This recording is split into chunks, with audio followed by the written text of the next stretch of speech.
Hey, what's up? We are live. Yeah, look at this thumbnail. Got that dildo in the right corner there. Upon request. John Lovitz is here, right?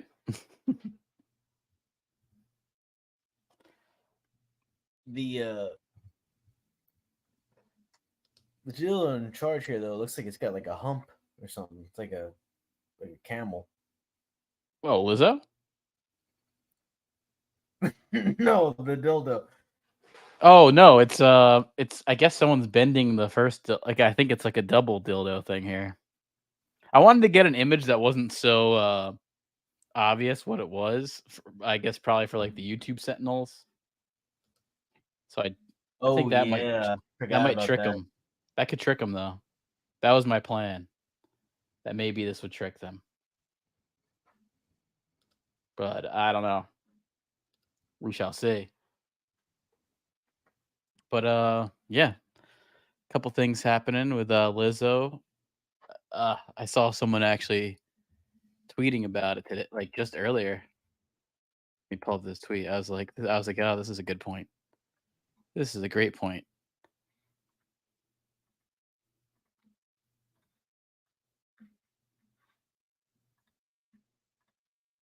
Yeah, imagine this disgusting cow Lizzo weight shaming anyone who weighs less than a pickup truck.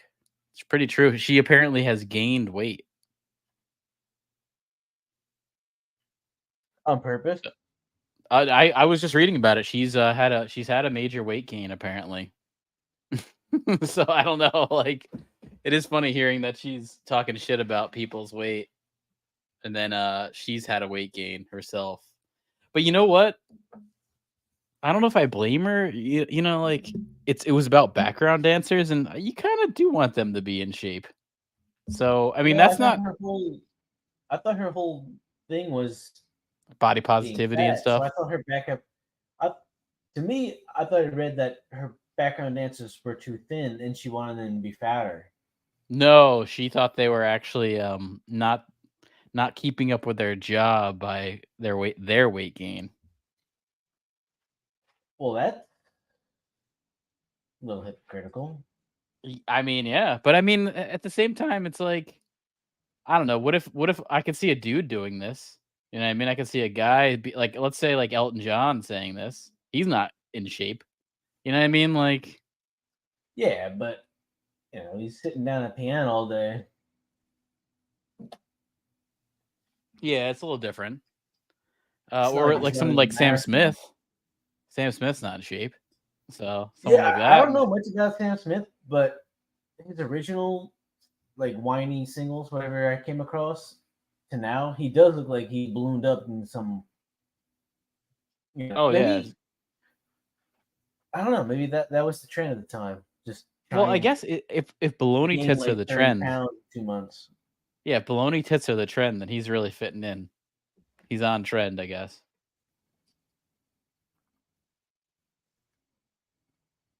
Because you could see some serious baloney tits going on in that music video that he's got there. Oh yeah, so let's see. Let's talk about Lizzo being canceled here. But this is a good way to open it up. You're watching Bird Up, Lizzo style. Suck my dick.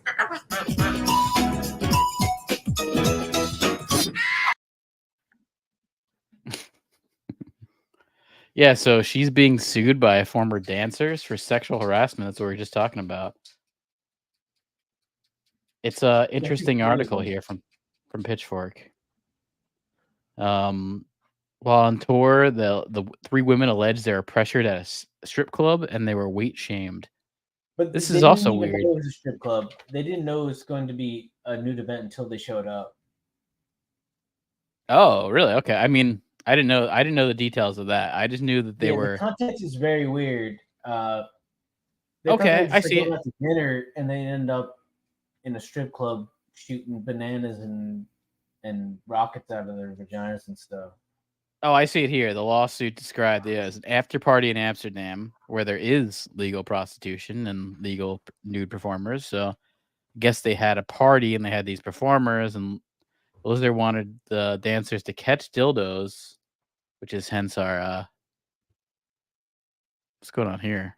Don Richard, I've never heard of this. It's distracting over here. To catch dildos launched from performers' vaginas and eat bananas protruding from the performers' vaginas.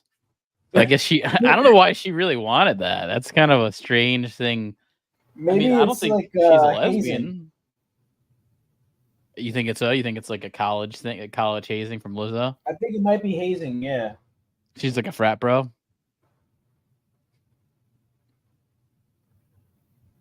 But there's been disability discrimination going on. About there's a dancer who gained weight, and there's a comment saying she seemed to be less committed to her work because of this. Because she got fat. Yeah, that's kind of And how Lizzo Lizzo didn't put like it. that. Lizzo didn't like that she got fat. Yeah, I mean, that's what the fuck are we doing? That's her. Yeah. Platform. I mean, I understand someone kind of coming out and being like, "This is ridiculous." I mean, especially, it says it, I think, later here at the end of the article. This is stunning nature of how Lizzo and Her Majesty treated performers. Especially when she's gone on to be, pretty public about being body positive and all that shit. So to have that come out and then this is kind of interesting. They're all like saying, being morbidly obese is fucking great. Let's all do it. And now a couple dancers are not thin enough and they get fired. Right. You feel my butt? That's too much. No, it's too much? Yeah, because I'm his woman. Run! Burn up! Let's go. I think it's cool she did that. I'll give her that. It was cool she was on Eric Andre show. I liked that bit. I mean, it wasn't like the best Bird Up bit, but she did do it, so I'll give her that. We should do a retrospective rating of the best Bird Ups of all time. I haven't seen. I'm trying to think of the best Bird Ups of all time. I think they've all been pretty standard. Chris Rock, definitely up there. I'm trying to think his better. He's had some really good bits of the past 2 seasons. I like the Fruit Loops cone head, dog collar guy in the subway. That's one of the better ones. Oh, and also like the ranch guy has super evolved. The ranch guy is now like way honestly, more ranch abstract. guy should have gotten like a spin-off show onto himself. Yeah, we should write that and send it to him. Like ranch guy, Adult Swim spin-off show. No one asked for.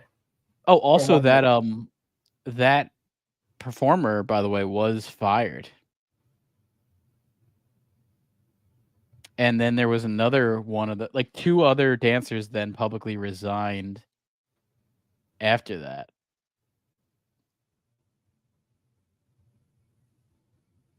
So it is interesting with this. They've all kind of it makes you wonder if they're just kind of coming out to be like spiteful too. Yeah. It's just me and my bird pussy. Bird pussy, the best pussy. Give a nigga 69 orgasms. She is a professional flautist. Yeah, she's pretty good at the flute there. She's a new she's a modern day Jethro Tull, right? What's that? Jethro Tull? No, you're talking like Aqualung. You got an Yeah. Aqualung cutaway. Hey, Aqualung. Hey, Aqualung. That's my cutaway. What's up? Huh? Michael Jackson, my son. Michael Jackson's your son. Yeah, man. I'm Michael Jackson. Let's go. Let's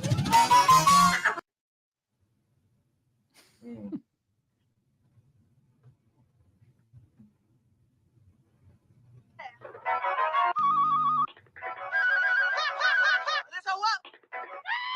Macaroni. Watch it. Okay. Looks hard to do.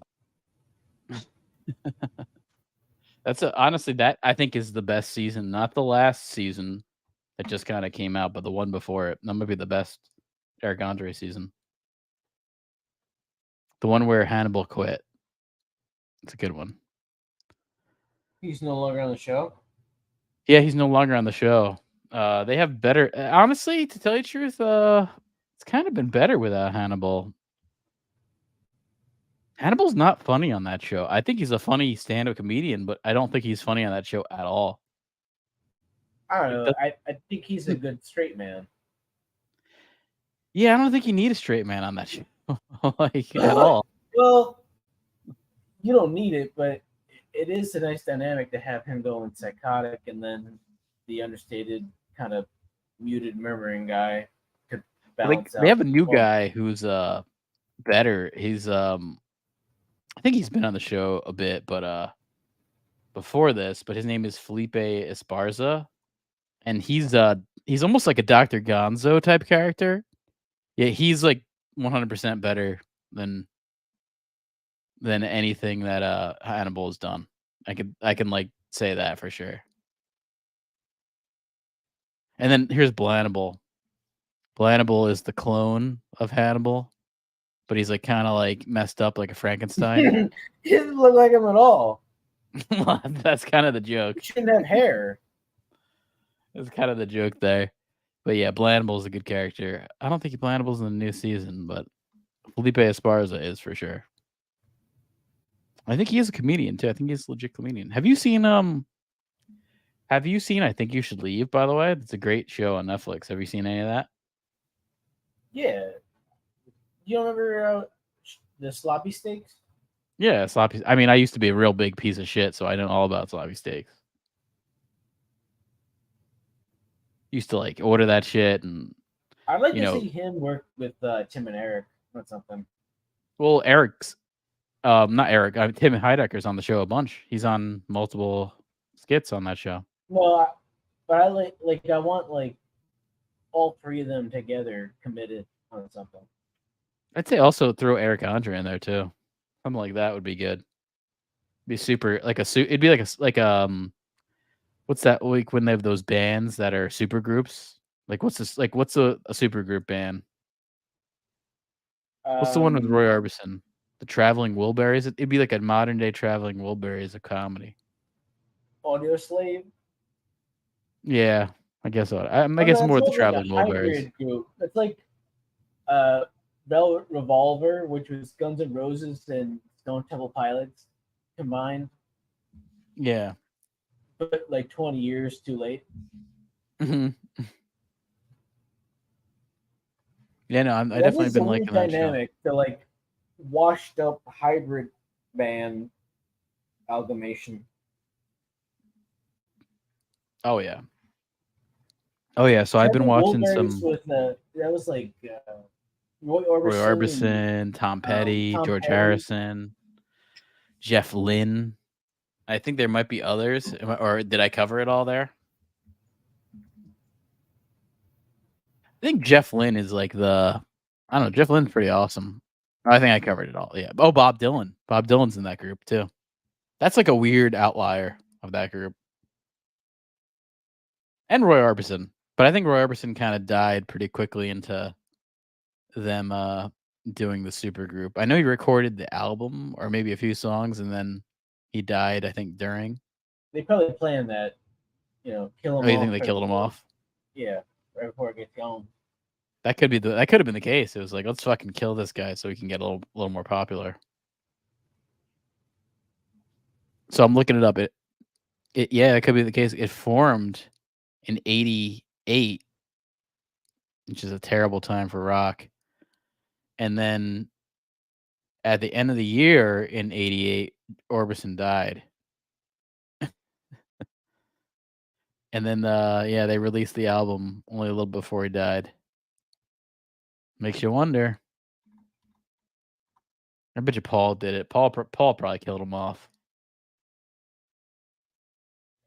Or the not Paul, whatever. Oh yeah, so I've been watching some old Disney movies, by the way. I'm talking real old. Swiss Family Robinson, 1960. Ever seen that one? Don't they fight like giant monsters, like beach monsters? No, there's none of that. It's pretty like I don't know. It's pretty basic. It's a good movie. I actually was like watching. I was like, oh, this is pretty good. It's it's just about them. They basically become like shipwrecked. I remember I read the book. This was like years like when I was a kid. I read the book, and then I finally watched the movie, and I was like, okay, this is pretty good. I get why it was good. It made a lot of money. I was looking at the old box office for it, and it made like 40 million back then. Which today's day and age, you can like just add another zero, so it made about like $4 billion. I mean, I know a lot of these like a billion, 1 billion is like the mark of it being like a major success. But it was pretty good. I was actually impressed by it. And I also watched Escape to Witch Mountain, and that's like Super 7. Both these movies are one's like disgustingly 60s and the other is disgustingly 70s. And I was like, "Oh, you know what? This is actually not bad. I'm surprised they don't reboot this." And even in the beginning of Swiss Family Robinson, it says Disney Plus says like that they didn't. I think it has some racism warning. It's like this movie is racist basically because representing people the wrong way. And I don't know. There's pirates in it that are kind of I don't know. They're Asian. I can't really see why it's a problem. I don't really get it. They're Asian pirates. But Yeah, I I'm guess sure that's those would have existed. So yeah. That's why I was like I don't really get why this is an issue. I think well, is some it of the like Asian Mickey people are Rooney at Breakfast at Tiffany's or some shit? Or yeah, there's definitely some people in, like, Asian face or whatever you wanna call them. I well, there noticed you that. go. There's, like, yes, it's that. But then I was, like, looking up, I was like, "Oh, they should reboot this," and then, you know what? It's in the works. Found out this, it's find out it's in the works. It's all in the works. Actually, speaking of this guy here, Ernst, in the movie, he was a gay actor, and then they found out that he was gay or something on set, And he and Walt killed him. Disney personally fired him, and then he never worked again in Hollywood ever. This goes back to the '60s, you know, fun times. Where it's like there was gay actors, but I think you had to. I think it publicly came out, and once that kind of happened, that's the end of this guy. But he was in a bunch of movies. He was in The Shaggy Dog. He's in Old Yeller. This actor, so he's was in a lot of stuff. But yeah, Ronald D. Moore, who did Battlestar Galactica. He's done some stuff. I think he was a PA on Star Trek. He's done some stuff for a lot of sci-fi, and then John M. Chu, which is the director of Crazy Rich Asians.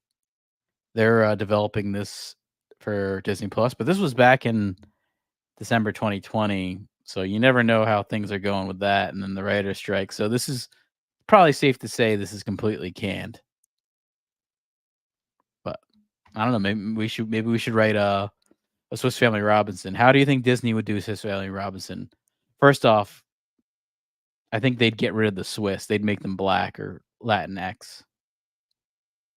They'd probably still say Swiss Family Robinson, but they'd be black Swiss people. I don't know. What do you think? Who do you think they should cast? Urkel? Black Swiss. That's bliss, isn't it? Yeah, I guess so. I mean, yeah. I mean, who do you cast for this? Trying to think. You got to have a father, a mother. Timothy Chalamet or whatever. No, I think he's too white. You got to have. If you're gonna have Swiss Black people Noir. in. I mean, if you're gonna have Swiss. Oh, you mean think like Timothy Chalamet and like Soul Man kind of Soul Man, blackface? yeah, come on. We got it. We spent too many movies on Timothy Chalamet to not cash in now. You know. Yeah, I mean, if you're gonna do a Swiss family today, they're gonna be black. So, I mean, what typical Swiss family is not Yeah, black? they're all gay, but yet Yeah. they're procreating somehow. Well, yeah, there is a romance in this movie where there's another English ship that's being captured by the pirates, and There's a cabin boy who turns out to be a girl in the Spies, but really in today's age it should just be a boy. So then there could be like a gay Who's the romance. spy? Is it Whoopi Goldberg and Aluminum Bat?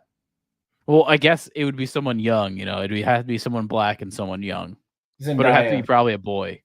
And then there's a little feud between the brothers. They both try to get this girl. So you can modern it up and be these brothers are both trying to get this boy. But That would be very Disney too. Yeah, it could be trans. Yeah, that'd be fine. But yeah, I mean, who do you cast? Do you cast like a Tracy Morgan as the dad? I thought he died in a car accident. No, he's still alive. You know what I would say? You do Denzel Washington's son as the father. You do Tiffany Haddish as the mother. And then I don't know enough black young actors, but I guess just fill it out. Fill it all out with that, and then who's the guy in Creed? Michael B. Jordan. I thought about and that. the other guy. Get both. I thought about Michael B. Jordan as the father. As Creed. Yeah, he's Creed, but now he's been shipwrecked. I mean, you could probably take out the Swiss too. Just say Family Robinson. You just put Creed on a boat, and they're fighting on the boat. Well, instead of maybe Swiss, get rid of Swiss and maybe just say Black Family Robinson. Right? I just want to see them fight on the boat. That's all I want. Well, the boat explodes and they have to survive on the island. The whole fun of the movie is them like surviving on the island, and they kind of build this awesome treehouse thing. If you ever go to Disney World, there's the Swiss Family Robinson treehouse, and you can like run through. I went on that shit. It was on the Tree of Life place. Yeah. That's actually honestly, it's kind of cool because it's like we have the zoo and shit. Yeah, and but speaking of that, that's something I realized about these old Disney movies that like, there was no special effects. So like, what do you do back then to appeal to kids? Animals. Do you remember though from Disney, like just being a Disney, they had a zoo with rides built into it and shit? Well, they had isn't that like the Animal World. Park or some shit? Isn't it like an animal park? Animal Kingdom? World. Animal Kingdom. I never when I went to Disney, I was like, that was being opened, and I don't think I never saw Animal Kingdom. What was the Ant movie at the time of that release? Well, there was Honey I Shrunk the Kids Ants? that had a cool. Honey I Shrunk the Kids, I believe, had a cool little. Ants or A Bug's Life. Oh, could have been. Oh, it was A Bug's Life with Disney. Ants was Bug's DreamWorks. Life, okay. Yeah, it was Ants was DreamWorks. That was like the guy who left the company and then ripped it off. I think he kind of like they sort of fired him, and then he created DreamWorks, and then he was like, fuck you guys, and that kind of thing. But I was just thinking about the best things I liked at Disney. I really liked the Swiss Family Robinson treehouse thing, because it's basically just like a little playground thing where you run up and down this stupid thing. It's very interactive, and then also there is that Honey I Shrunk the Kids part where you're like in the big world and all that shit, and that was kind of cool too. Very basic rides. Not really rides, but just like kind of like interactive playgrounds.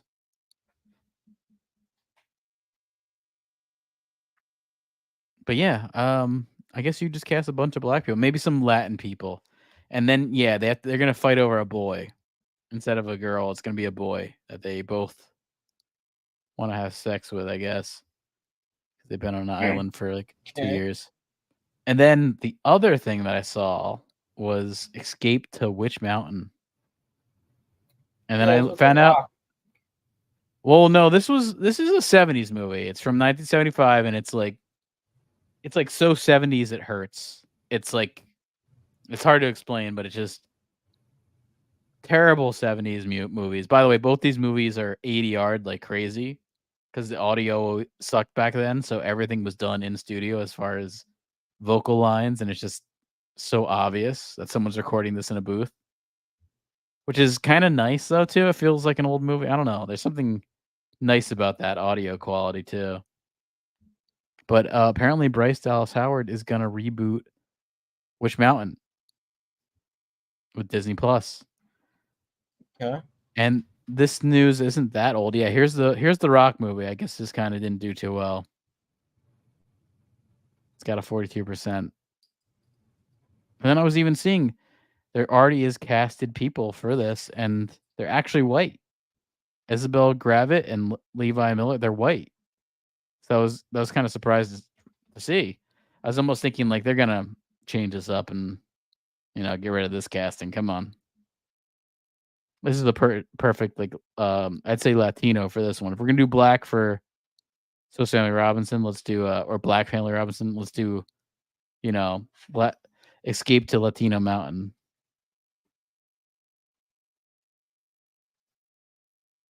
I think that's kind of what you want to do. But yeah, here's this movie, Escape to Witch Mountain.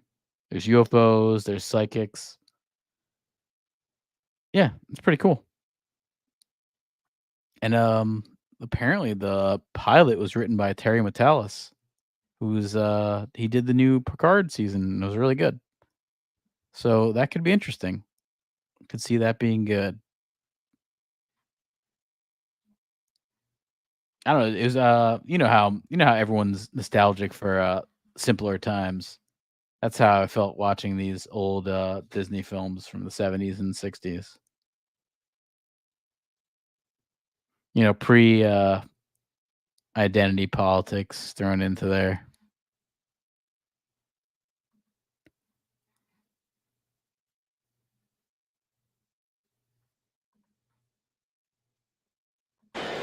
Are you looking forward to watching a Han Solo movie as a fan? Not really. I'm retarded?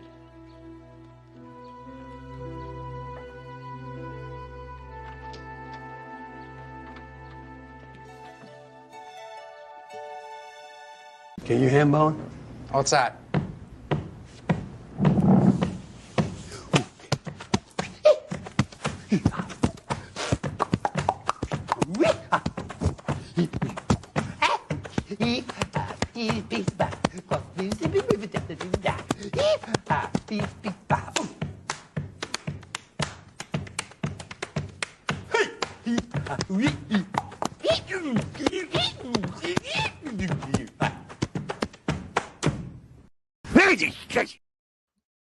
That's a great clip.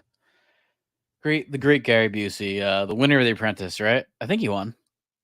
He's on The Apprentice at least. I know he's a big Trump friend of number 45 right there.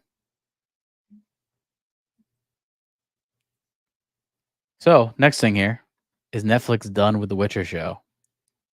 It's this comes up a few times on our show here, but they replaced the Superman guy. Well, they replaced him, but then there's some kind of new news too. This third season, look at the audience score there. It's been pretty fucking bad. It's 22%. It's one of the worst things on Netflix at the moment, and it's really not getting any watch time. The viewership has just kind of crashed and burned there. It's like 60% down from episode 1 to 5. Let me see. There's been more with that. Let me see here.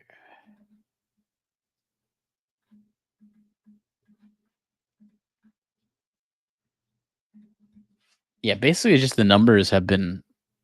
Here you go. Here's the numbers here. They came back into this new season with decent numbers. They were getting about 1.1 million for the first part of season 3. And then now the second part of season 3 came in and they're only getting about 550 US households. That doesn't even mean anyone actually even completed the episodes. It means they like click play for like a minute. So pretty bad. Big drop off there. And this is like going to be the last season anyway with this guy. So not looking too good. And now that there's a writer's strike, all we're kind of hearing is that The Witcher is going to be put on an indefinite hold, which I think that's going to be, Hollywood, I'm sure, is happy about this. Do people really care about the writer's strike? I feel like AI is just taking over and they'll pump out scripts.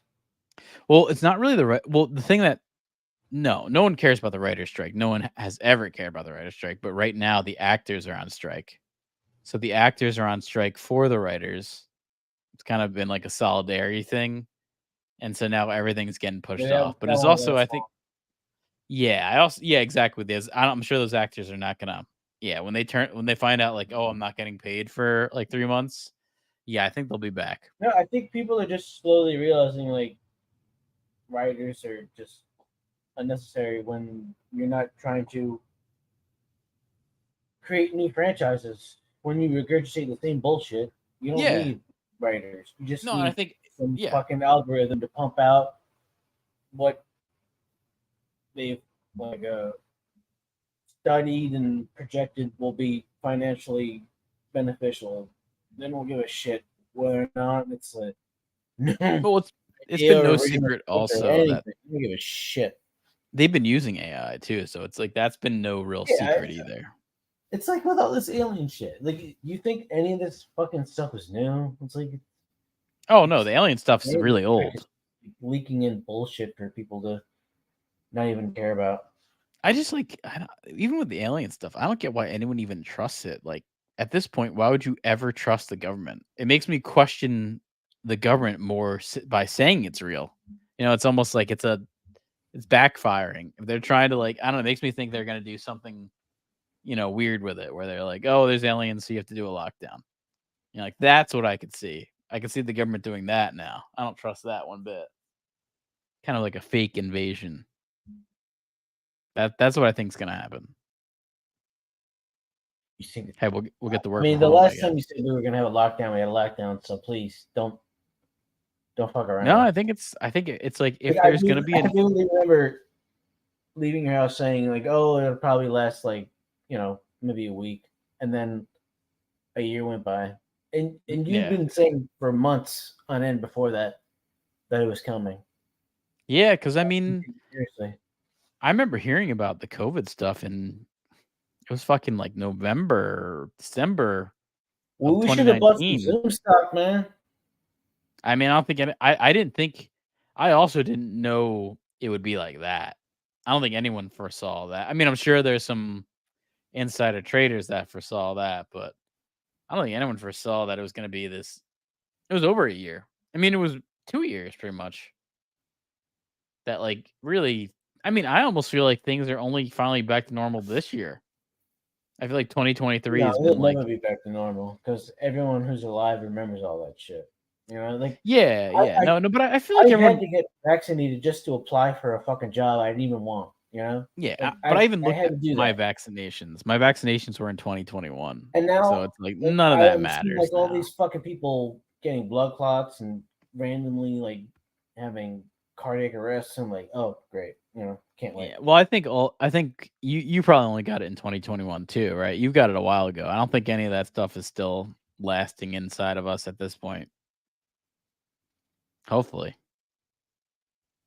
Yeah, they I mean, can I give a didn't get a shit booster what or any of happens to that any shit. of us. Yeah, no, I don't think they care. Yeah, I definitely regret getting any of it because I've gotten COVID I didn't have a without the. choice. Like I Yeah, couldn't apply for anything without having it. yeah, and then it's funny Like, now. It doesn't I matter. didn't have a No fucking one's talking option. about that now, at all. Like that doesn't matter. I haven't heard anyone talk about a vaccination thing for It I was don't probably about mandated. Yeah, I 2021. mean that's it. I don't think that's ever really happened before. Yeah, no, nothing like this. No, it's crazy. I mean, nothing like that. It didn't seem to do shit either. So there's that. Because I've No, I mean gotten people at COVID the time were before. saying you just have to wait for natural immunity, and then if you didn't get it, natural Well, then immunity, we never you got natural die. immunity either. That's another thing. Is like we never got that either. I don't know. Maybe we did. I don't hear about COVID anymore. That's what I'm I saying. Like that's what I'm saying. Like we completely locked down shit for something that now, if I got it, no one even know or care. no, and Like also like it's so fucked up. I mean also And it just like glazes over people like it didn't happen. yeah, it's like The Witcher.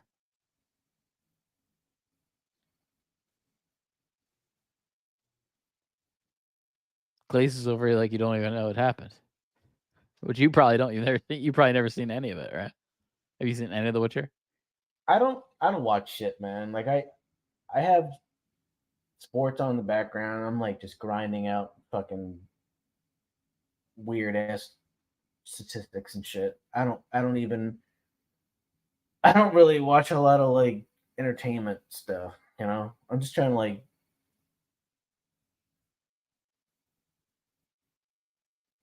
And I fucking get you. Yeah. I mean, there's not a lot of good entertainment, so you're not in the wrong.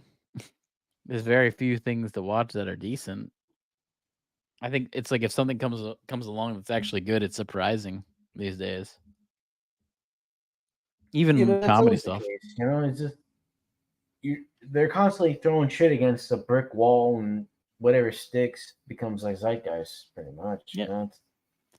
I mean, I thought the new Like Barbie. Righteous. You think when Yeah. this fucking Barbie shit was coming out originally, they thought it was going to be this profitable? Oh no, I don't think so. I mean, I was looking at the numbers are crazy. The numbers are crazy. I don't think anyone thought this. But yeah, there's not much to watch. I mean, the new Righteous Gemstones was really good. That I think you should leave is funny. Eric Andre. And then outside of that, I'd say like, yeah, nothing really that much to watch. I like Dune. That's the only thing I really want to see is Dune. I'd probably watch that Gran Turismo movie because that's Neil Blomkamp, and he usually does good stuff. So I trust him Wait, as far as a what? filmmaker. That's a weird combination. Yeah, I mean, it is and it isn't. He was supposed to do the Halo Gran movie, Turismo is a video game movie, isn't it? right? And he was supposed to do the Halo movie, which would have been a video game movie, but then the rights got all weird, and then he took that whole movie and did District 9. Oh, Well, all right. Peter Jackson was going to do the Halo movie, but Neil Blomkamp was working under him as like an assistant director, assistant kind of thing. And the whole rights got weird. So Peter Jackson's like, I guess I can't make this movie, but you're cool. I'll fund some of your stuff. And that's where District 9 came from. And it kind of has a vibe of Halo too.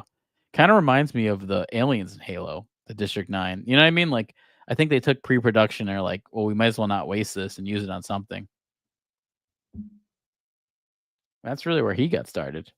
I do like him as a filmmaker. I think I mean, Chappie's not too good, but nor is that Matt Damon shit either. oh yeah, that movie sucked too, Elysium. Yeah. Yeah, honestly, That was like giving him the I big don't Hollywood know if budget. his track record's that good at all. Yeah, I guess it is just District 9. I mean, Chappie's okay. I would say I like Chappie better than No, it's Elysium. like a shitty fucking what's that shit with Johnny Five? Short Circuit. Short Circuit ripoff.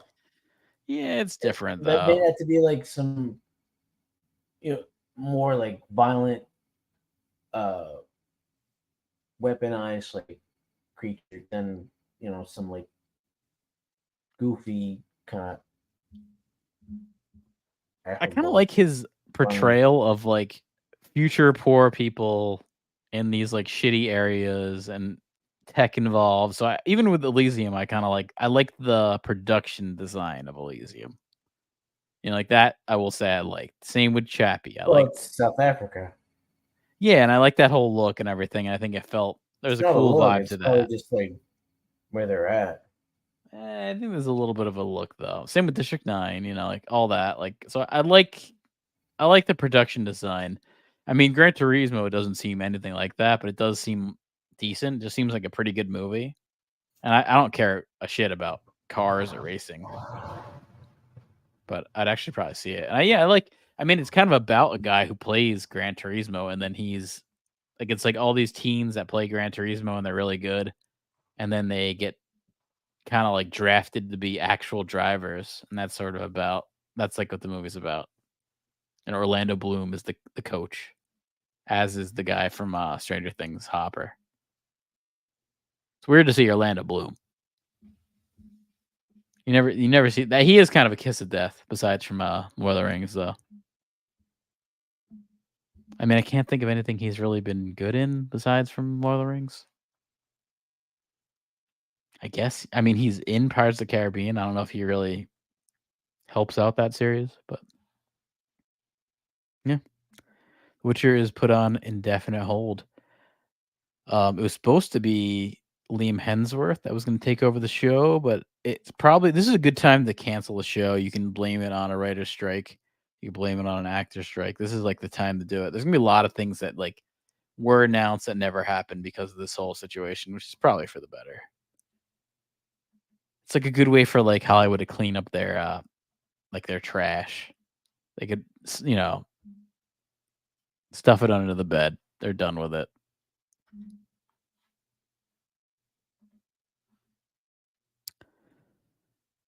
Barbie is doing ridiculous. But they had to issue apology because of all the memes. Like these Barbenheimer memes. You've probably seen the Barbenheimer memes. I feel like you can't escape the Yeah, internet I've without. seen these montages of people dressed for one movie and then they switch it to the next. It's Well- very yin Well, I yang, know it's like opposites. Well, I know Tom Cruise is pissed about this whole Christopher Nolan situation. We got this clip He doesn't here. like him. This is the last Grossman. Who is this?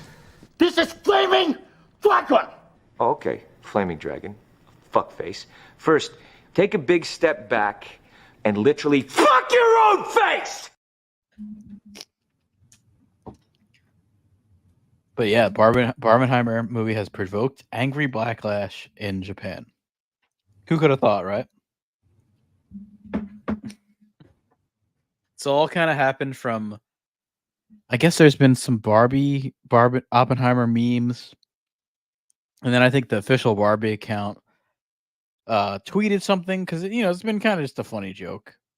I guess they got on board with that. And then after that, the Japanese people have gotten very angry about this. This one user tweeted, "Summer to remember that Barbie film team in Hollywood.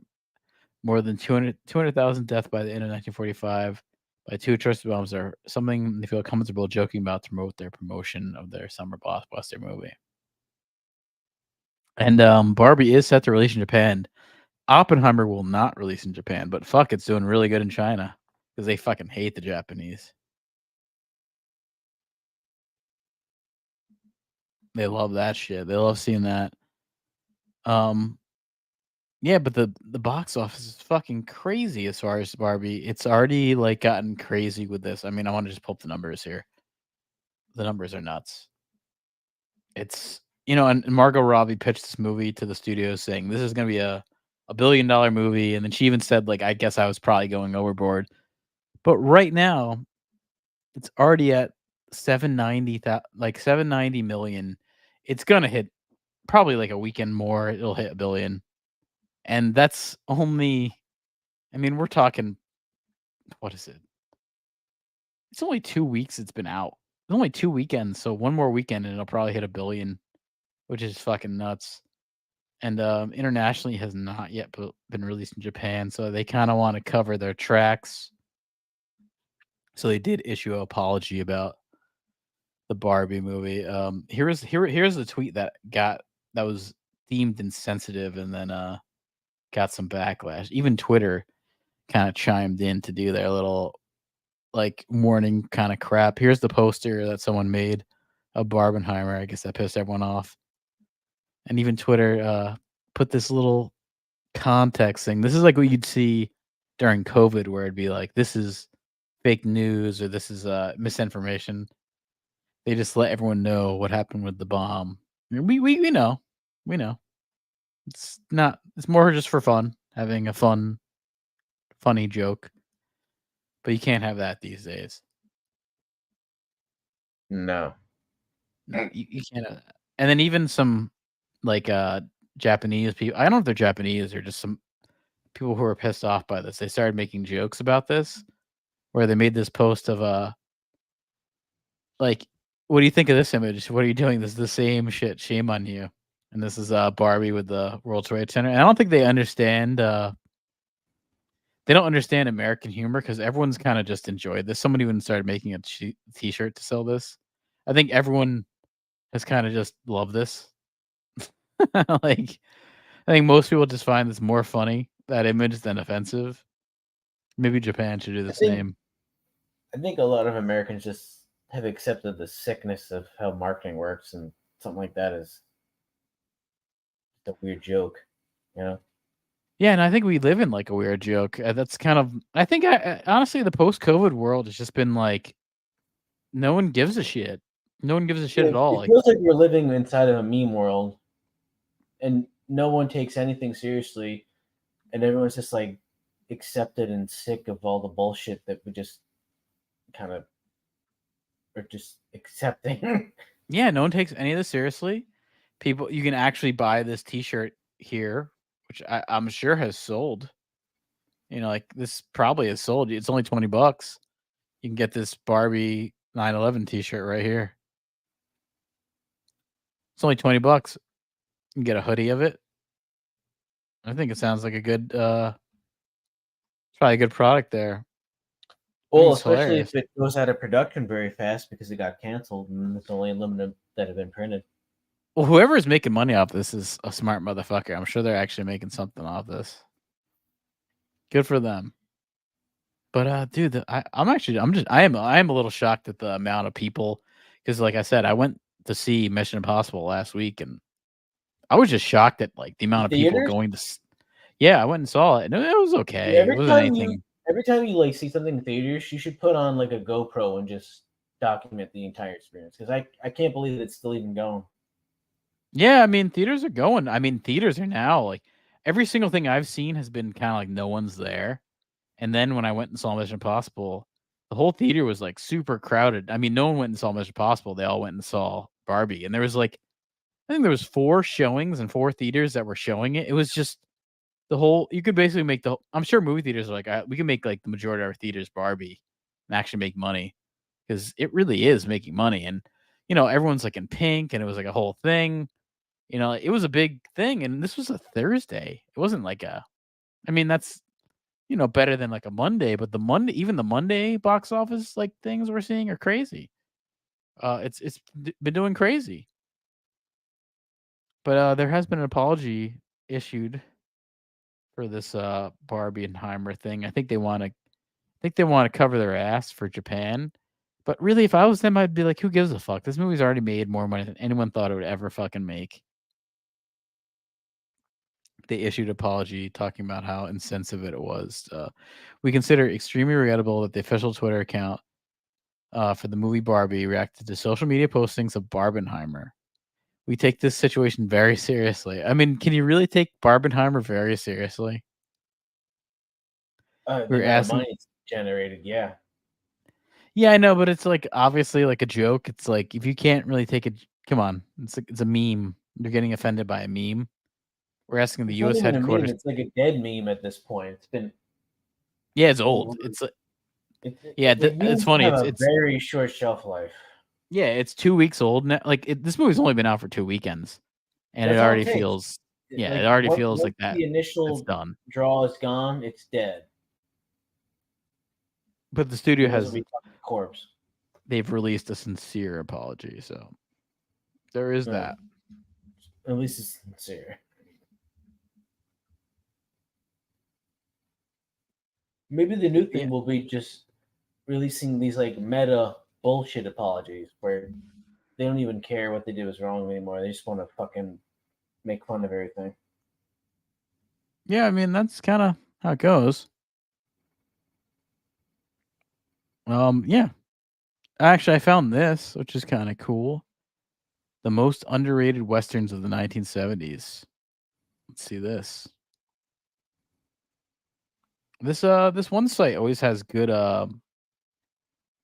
little side articles, and I was just pulling up and I was like, "Oh, I kind of want to see what they're saying." They're the most underrated westerns of the 1970s. I feel like I can see some going on here in my head. Oh no, that's all right. Some of these I don't know. Monty Walsh, 1970. Whoa, go back up. What'd you say?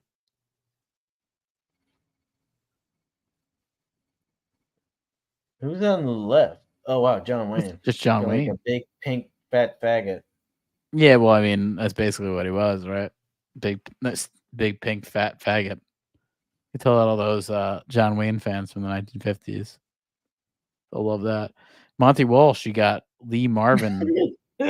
Well, he was the epitome of masculinity. But Yeah, I forget. There was a movie where it was like I forget where this was. It was like a teen, and then his dad had a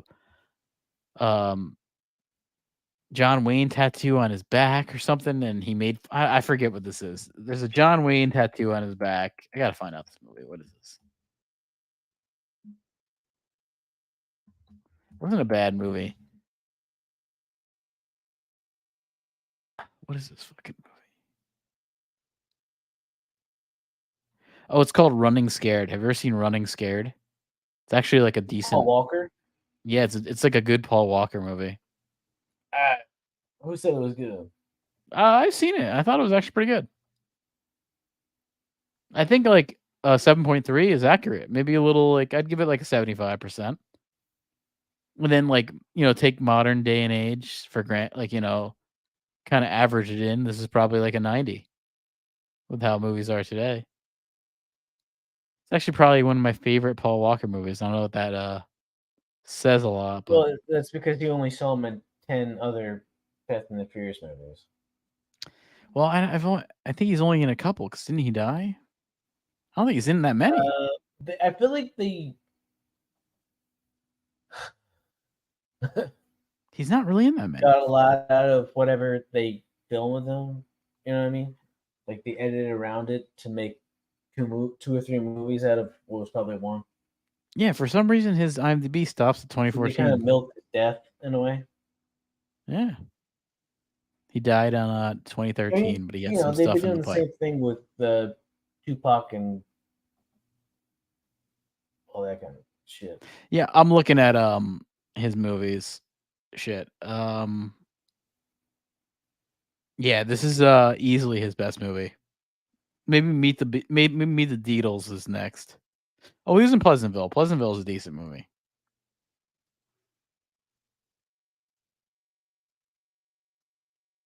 Are you You're a big Pleasantville fan, I know. Aren't you a big Pleasantville head? That's with Reese Witherspoon and Tom McGuire. Yeah. William H. Macy and Jeff Daniels.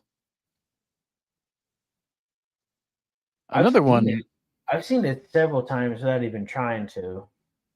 Another one that like 7.5 show area of stuff. This is like inflation. 7.5 back then, I think, is like a 9.5 today. You can add on like 2 points. Maybe add on 1 point, an 8.5. Look for it on video and DVD. Was kind of like his slutty sister, right? Yes, she was like kind of like a. Yes, she kind of like was slutty back. I think she smoked cigarettes and she fucked. Yeah, what's his name? It's just weird to see her in that role because at that time she usually played like some Puritan type thing. Yeah, a little bit. Yeah. Yeah, I think like, Running Scared. Cruel Intentions. Did you ever see that movie? Yeah, it's okay. Cruel Intentions. Yeah. It's no Meet the Deedles, movie. Man. It has her and Buffy the Vampire Slayer and Selma Blair. Yeah, it's no Meet the Deedles, bro.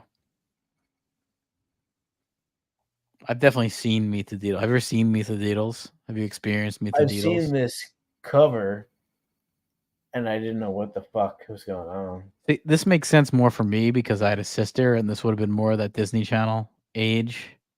I think your sister was probably later Disney Channel stuff. She was watching Hilary Duff. Yeah, that's Lizzie later. McGuire.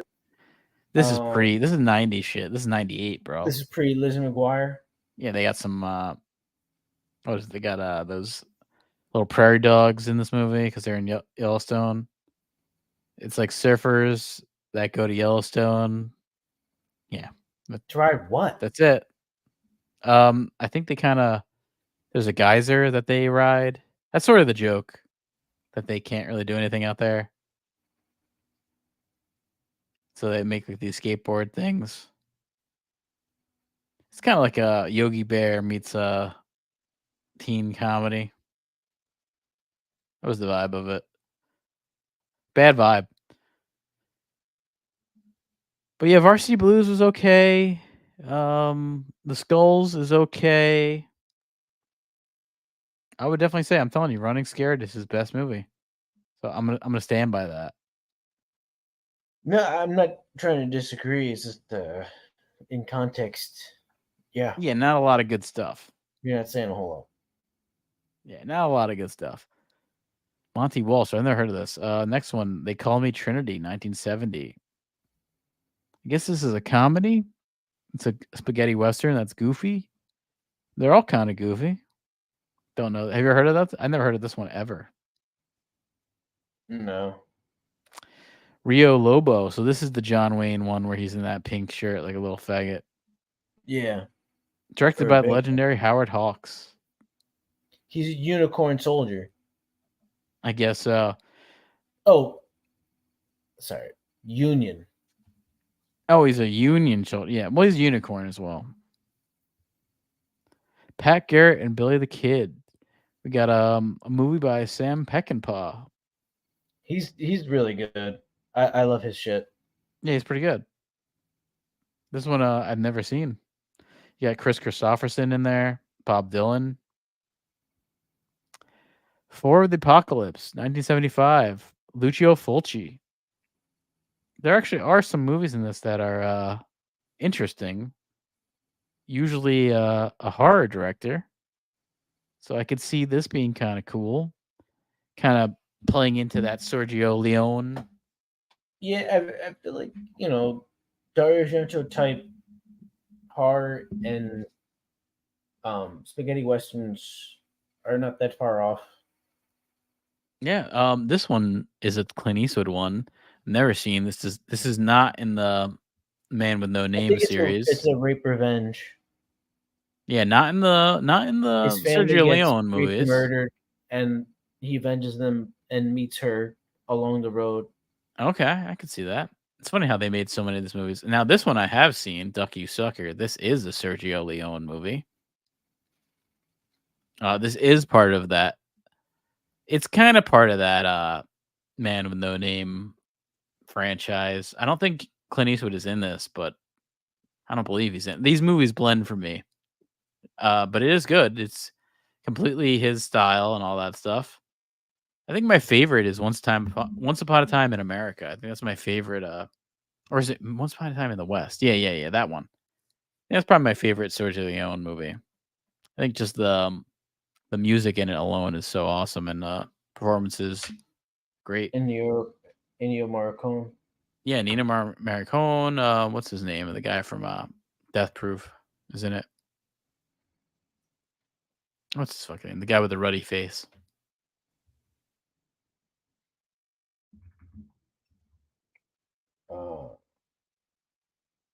Death Proof. No, not Death Proof. Dead. What's his name? Charles Bronson. Charles Bronson's in One Time in the West. He's kind of the hero. It's a good one there. Oh, you mean Death Wish? Death Wish. That's it. Yeah, all those Death Wish. That's what it is. Death Yeah. Proof. I was Yeah. thinking of the Quentin Tarantino movie. Or even this image here is awesome. I could see some nice lighting.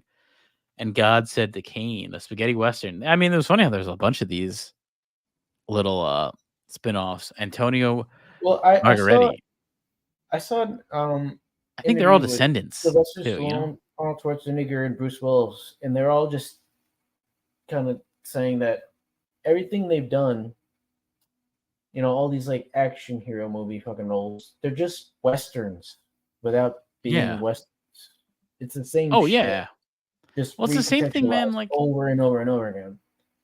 I mean, at least the spaghetti westerns had a cool vibe to them, but we're kind of experiencing what happened with the westerns with the superhero stuff. We have all these superhero things Oversaturation. when it used to be westerns, but at least back then it was kind of film. It was gritty. Yeah, like even their shitty westerns were kind of cool. Like all these, like we're seeing, we have all these spaghetti westerns. There was something interesting about that. There's not really that going on with the superhero age. A Reason to Live, A Reason to Die. I think I might have seen this one. It's a spin on the Dirty Dozen. Yes, okay. I think I might have seen this one. My uncle used to like a lot of cigarettes and watching westerns. So I remember as a kid seeing him smoke and watch westerns. That was like a past. His hobby was smoking. You know what's fucked up? Like I remember growing up, like people just smoking inside. Well, it was a hobby. Like it was just a hobby. smoking indoors. Back then, man, if you wanted to get a good hobby, you picked up some Marlboro Reds, maybe Marlboro Lights if you're like a pussy. But that was a good hobby back then. Is this weird? Like for like it's certain such of our lives that a lot of people probably don't even know about. Like you could smoke cigarettes indoors and no one would give a shit. Do you remember like restaurants, the smoking section and the non-smoking section, which was literally like a table over? I was not like no, dude, booking anything to go eat at those kind of places. But I remember I'm surprised you remember that. Stuff being fragmented off and all that. I mean, I remember that like vividly, just because it would be some restaurants would literally be the table over was non-smoking, where it was just like there's no difference. If someone's smoking 5 feet away, the whole room is smoking. Like that's the whole point of secondhand smoke. Oh man, I'm trying to remember when smoking in restaurants got banned in New Jersey. It was I don't know what I feel like it wasn't that long ago. It was in 2006. But yeah, definitely I remember that. But it's weird. It's like, you could see like a bunch of kids dying from driving drunk is why alcohol age limits and stuff would be changed. But what is it about smoking that all of a sudden we had to have a hard line? Well, I think because it is gross. Like it is gross to be around. I think that's it. I can't think of like an event that would cause a sea change for everything to be mandated. You know what I mean? Well, it was this. Remember, like during the this guy died from there was something, man. One day from being in bars for 5 years. I can distinctly tell you what it was because I remember this. It was kind of when we were growing up. There's a big thing on secondhand smoke. Secondhand smoke was what killed smoking in bars and restaurants. So they realized the effects are almost as bad as firsthand, and that you could allow people to be in spaces where they ingest it without even choosing to. Well, I'll say this right now. I don't buy it. I'm sure if someone's smoking in a room and I'm not smoking, I don't think it's really affecting me. I kind of doubt it does. You don't think it matters in like a small space where there's limited air to breathe? Well, let's say you're always around someone smoking, then yes. But let's just say you go to a restaurant for an hour and someone's smoking. No. I think you're fine. So I really don't buy it for that. And there was something nice about, I mean, casinos still allow it in Atlantic City. There's something that's nice about being at a bar and they're smoking. It feels right. It feels like you're at a bar, someone should be smoking. No. That kind of thing. Yolzana's Raid. I've never heard of this ever. This sounds very this is like a Western nerd where they're all about the Apache. It sounds kind of cool. The Apache were fucking crazy, man. These Apache people could like camouflage themselves within like 5 minutes. They would basically like bury little holes and like bury themselves in the sand, and then like no one would ever be able to find them. And they'd have like, it almost be like a hide and seek thing where they could like in 5 minutes they could hide themselves so that no one could find them for fucking days. Apache were like a different race right there, and very efficient warriors. Like they had to sit camouflaged in the ground for 5 days. No, I saw this story about I think it was something with I guess there were Americans that were kind of taking over the Apache, and they said like, hey, like show us some of your tactics or whatever. And then the Apache were like, well, we can, if you give us 5 minutes, we'll hide and you won't be able to find us for fucking days. And basically they did it. Like they turned around for 5 minutes and then they didn't find them for like a full couple days. Basically it was because the Apache would bury themselves in a hole and like kind of just breathe through the little bits of the ground. They had just like very strange tactics, like warrior tactics. Known for being sharpshooters and known for being the best warriors and kind of the most sadistic warriors. Number 2, Silver Saddle. Another Lucio Fulci movie. You know what's funny? I've only seen Lucio Fulci's horror movies. I've never seen any of his Western stuff.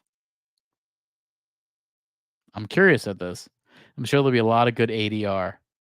It's going to be all ADR'd, so then you can sell it to international markets and have a bunch of ADR for these Italians. Because Italians love dubbed. They love dubbed movies. They don't care about subtitles. They want it dubbed. They want it shitty. Number 1, California, 1977. Another one that is a spaghetti western. They say it's a precursor to First Blood, which kind of sounds cool. Yeah, you know what? My reference to spaghetti westerns are basically all Sergio Leone. I've never seen the outliers. Have you seen any of these outliers? I've only seen the big ones, I guess.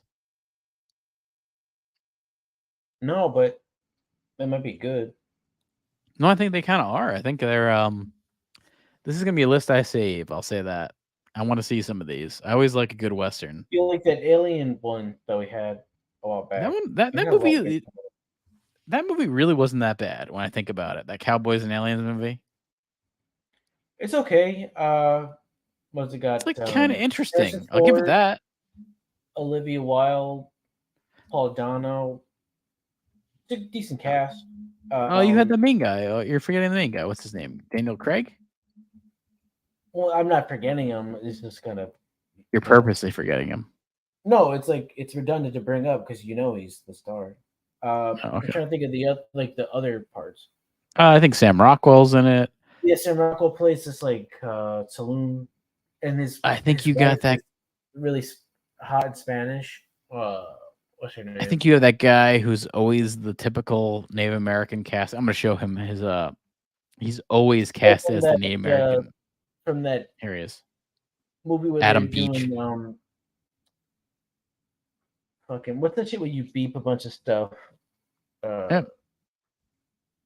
Oh yeah, you have Abigail Spencer, who I think she's been what is it? What is that shit? I think there's been some leaked photos of her naked, so go search more that. than leaked photos. She's got like I think she's like masturbating. Yeah. Yeah. Oh, you have Walter Goggins.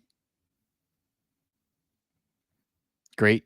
Yeah, but great he's got a actor very there. small part. He's almost barely in it. You have Anna de la Rega, who is in Eastbound and Down. That's Sam Rockwell. That's Sam Rockwell's wife in the movie. Is she in Eastbound and Down? I believe she is. She's got to be, right? She's in Nacho Libre. Yeah. She plays She's nun. the season 2. Yep. Yeah, Brian Duffy. Yeah, you got him. You got Raul Trujillo. Sure. Nice. David O'Hara looks familiar. What's her name? David O'Hara. David O'Hara. Right next to him. Yeah, I mean, he's been in Braveheart. He's been in some things. Maybe he's like a character actor. Oh, never mind. He looks like somebody who was in Harry Potter. This guy looks familiar too. Another Native American type of guy. There's only a few of those left, man. So Moses you gotta Brings cast him. Plenty. Is that his name in the movie? His name is Moses Brings Plenty. That is his name. He's a Lakota actor. Lakota were one of the last tribes that a lot of pressure around. I mean, what if Moses doesn't have shit? Well, no, he brings plenty. He's a traditional drummer and singer as well, so he brings it. He's in Yellowstone, so he's got some recent parts. Although I think Yellowstone is done now because the whole Kevin Costner cheating Joe on his wife Costner was with cheating on his wife with the with main actress whoever's in the there. show. Yeah, I mean, hey, can you blame him? What's his wife look like? I don't even know. You could easily know. Just look Well, her what's up. his, I guess it's an ex-wife, right? It's got to be an ex-wife now. Yeah. Yeah, let's see. I'm finding an article on People. Oh, it's such a great magazine, right? Isn't it so nice that magazines still exist? Or do they? But here's this article. Kevin Costner's estranged wife, Christine, moves out of their home. This is her. She looks pretty good. She's 49. He's Yeah, what do you think? 68. It's Kevin Costner. It's not like fucking. Well, I'm sure the person he's fucking fucker is with nothing. 28. He's probably moved down.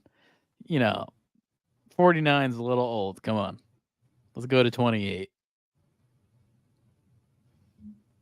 And I don't blame him on that. They were married for 18 years. Oh, I guess this is the new girl? Oh no, I thought he was fucking Kelly Riley. It's probably fucking whoever is there.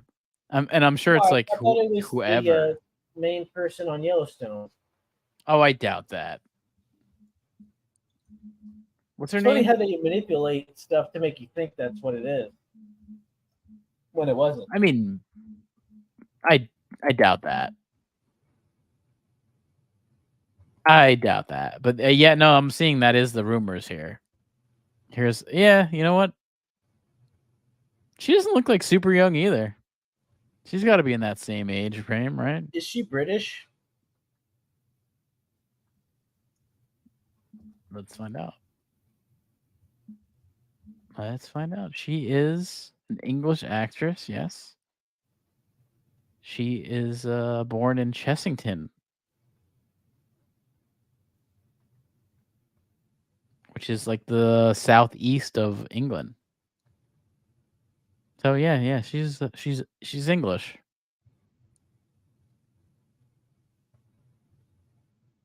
She's 46. She's not young. So you know what?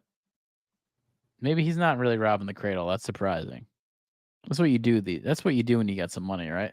Like, who would have ever thought a rich, famous actor would date someone younger, right? Who would have ever thought that would happen? It's so unbelievable to think. So, my last and final thing here is about another Disney flop, The Haunted Mansion. Spend your money here on Disney stock because the magic is over. Disney has lost $900 million in the recent releases, including Little Mermaid, including Guardians of the Galaxy, which is basically just breaking even. Lightyear, which was a big flop. I don't know why anyone would actually think they wanted to see the origin to Lightyear. I think you just want to see a Buzz Lightyear movie. No one gives a shit about that idea. I could have told you that. You could have called me up, Disney. I could have told you that. You can call me up. I could tell you that no one cares about a black Barbie or no, I'm sorry, black.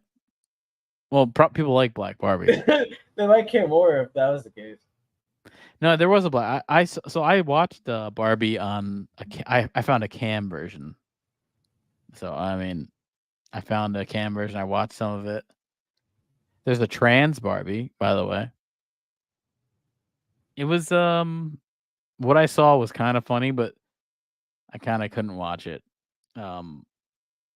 Michael Cera was a Ken. That was probably the funniest part of the movie. He's a Ken doll or something. He keeps introducing himself, and nobody cares if he exists. Yeah, that was probably the best part of it. Not for me. Not a movie for me. I didn't expect it to be for me. I wanted to see what it was like. No. It's like I don't care if it's a movie that's obviously meant for girls and you're supposed to whatever like I'm fine with them putting on feminism messages, like whatever. That's the movie to do it. Don't do it in Lord of the Rings. You can do it there. Even surprised at this point, it should be. Oh, it's fine.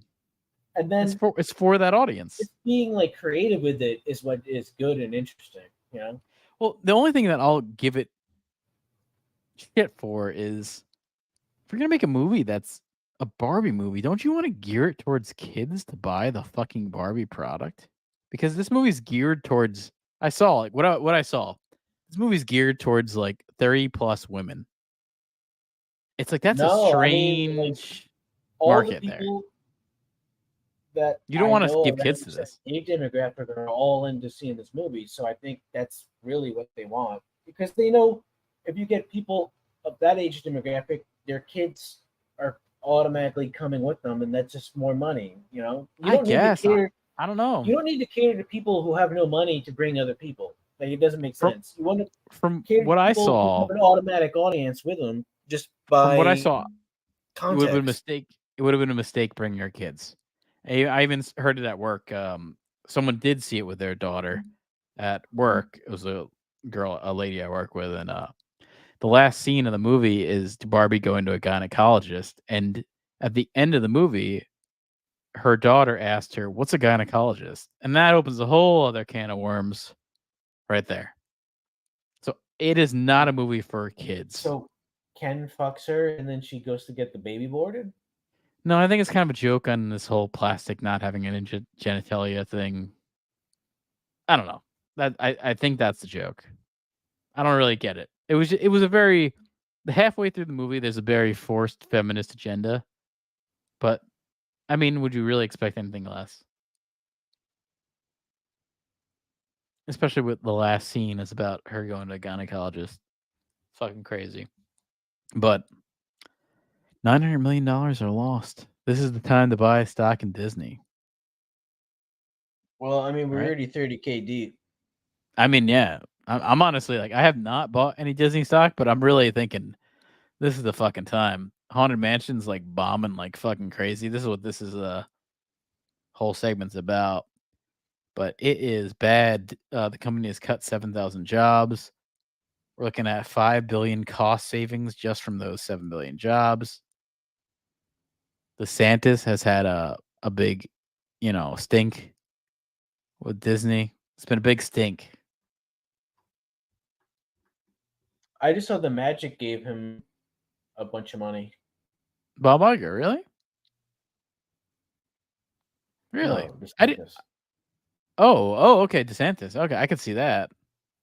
Yeah, they just donated like 50K or something to his campaign. Oh my god. All right, shit. I'm looking at it now. That's I'm actually surprised that Orlando. You know what's funny? You would think the Orlando Magic would be somehow tied to Disney. I guess they don't like Disney.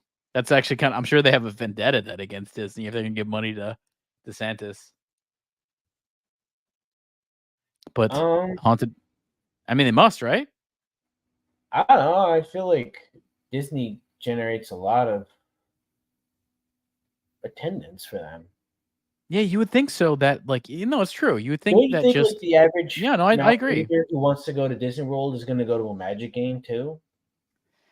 Well, yeah, it's like, do you really think that their population of their fans are actually local fans, or are they just people in Orlando that are going to a game to do something No, they're all else? transients. That's what I mean. Yeah. Any like mouth breather and their kids who goes to Disney World is going to go to a Magic game probably.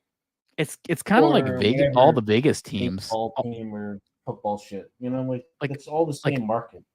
like all those Vegas teams are people that are just want to like, instead of going to some dumb fucking Chris Angel magic show, they're like, all right, I'd rather go see a hockey or a football game. And now I guess baseball is going there, right? Angel. You'd rather see Chris Angel than go see the Golden Knights play? Or Wouldn't Carrot you? Top? No, I think I'd rather go see a Golden Knights game than Carrot Top, personally. I don't want to watch sports.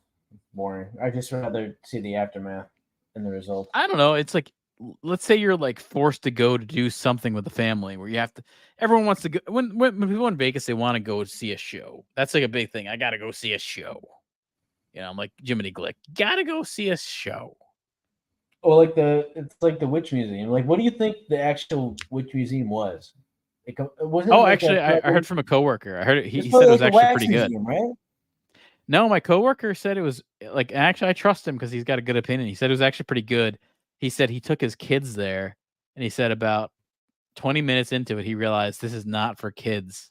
They're showing like witches being burned and all this shit. And he said it was actually like But, it was good. I mean, It was to me, definitely not for that was kids. like the whole weird complex of the area was like some Epcot based on a bunch of innocent people getting burned alive, but everyone's walking around like Mickey Mouse just showed up. Yeah, well, I don't think they really get it. I don't know. It was. I mean, that was a cool. That was a cool little spot. That's how the place functions. It's built around a bunch of like weird murders that have turned into like some Harry Potter fucking side exhibit. Yeah, pretty much. Pretty much.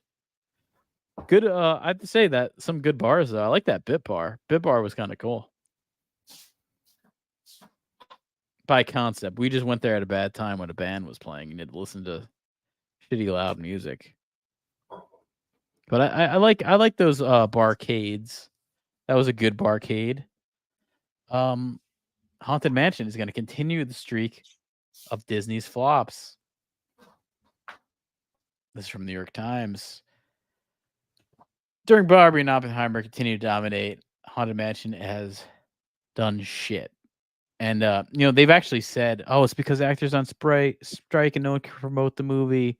Now, meanwhile, Barbie and Oppenheimer, the actors are on strike, and everything's been going fucking fine with them. They've been making tons of money, and there's been no promotions as far as actors to talk about this movie, so it's all been working for them. But Haunted Mansion, no one's going to fucking see this movie. The numbers are fucking abysmal, especially for a big movie. It's like disgustingly bad. Here's the numbers here. We're looking at only about 35 million, and that's worldwide. Domestic is about 26. It's one of the lowest things we've seen. And then it's like, oh, okay, that's not that bad. And whatever. It's like a little shitty movie. But then I looked up the budget for this movie. Here's the budget. This movie cost $150 million to make. And they're only getting about 25 million on opening weekend. And then you got to realize they put in this amount of money as far as marketing. So we're looking at a $300 million budget. And then you got to realize that the theater has to take half. So this movie needs to make about $600 million to break even. And we're not even fucking going to get anywhere near that when you're going to get an opening weekend of 26 million domestically. It's pretty bad. I did also watch a little cam version of this.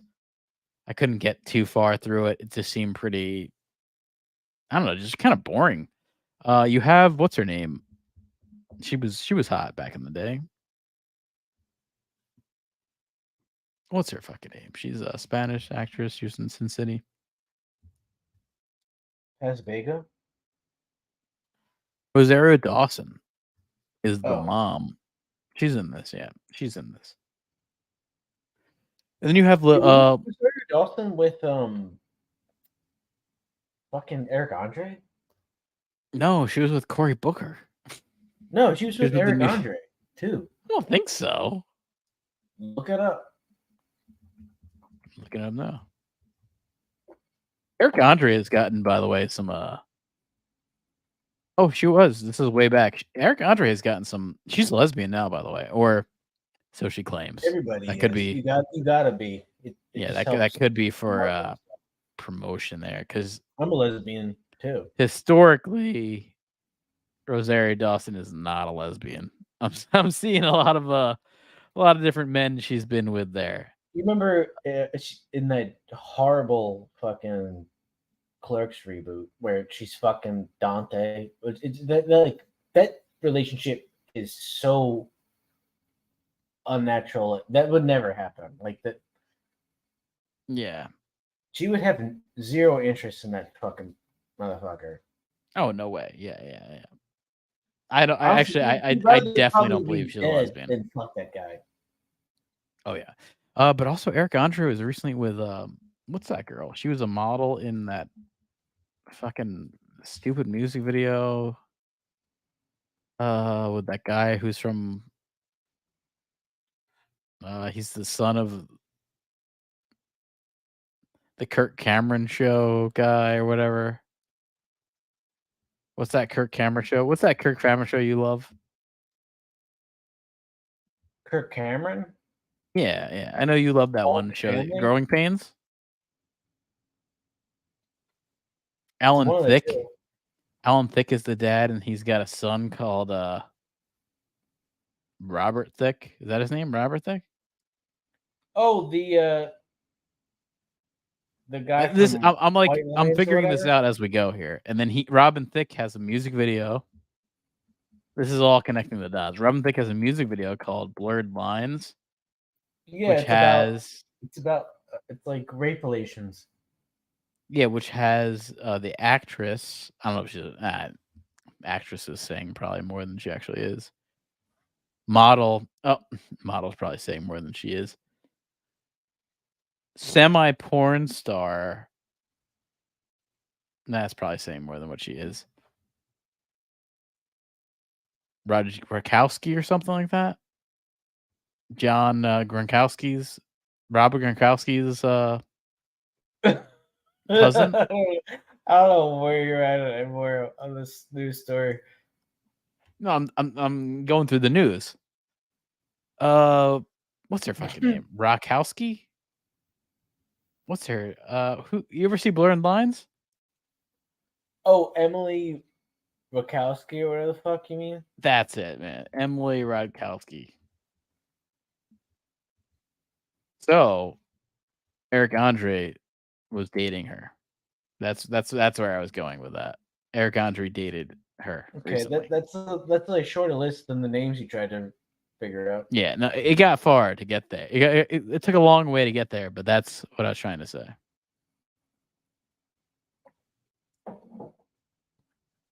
And Yeah, she gets around. she It's like a seems duck. to. Yeah, she's I mean, hey, It's something good about for having a good for duck Eric bill Andre. and big tits. You definitely, you'll get your way into some stuff.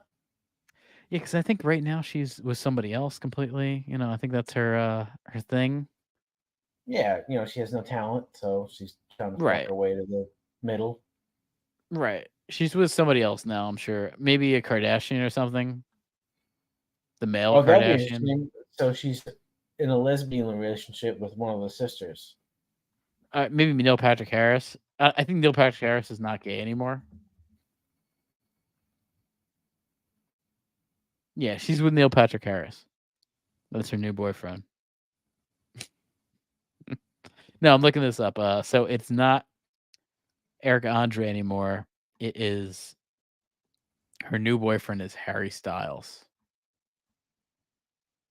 Oh, I thought She he was moved gay. on. She moved on from Eric Andre.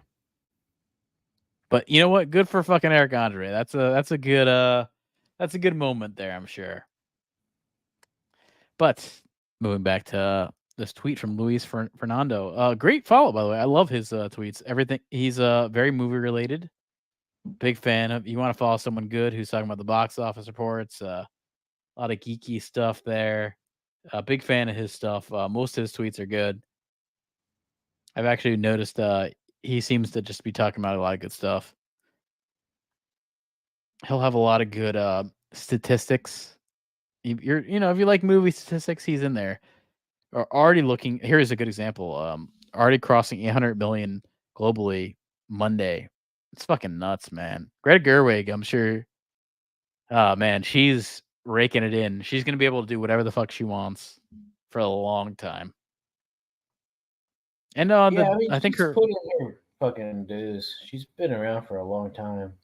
Yeah, like she's fucked the right people. I mean, and the husband, she's been making Noel like Bachbaum. low budget indie type shit for 10 plus Yeah. years now. Same with Noel Bachbaum, and I think both him and her wrote this movie. So it was written by Greta and Noel Bachbaum.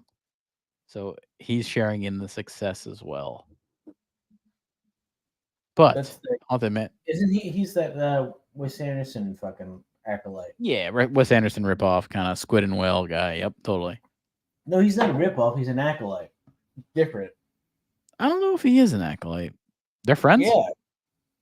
No, he I could see studied that. under him. He helped him with like cinematography and writing and all that kind of stuff, and then kind of got his blessing to go out on his own. Okay, yeah, I'm reading it. Yeah, yeah. Being like some unrelated rando just ripping shit off.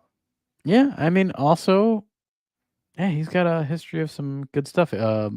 Married to Jason I like or the Jennifer Squid and the Jason Whale. Lee. It's got some weird shit going on.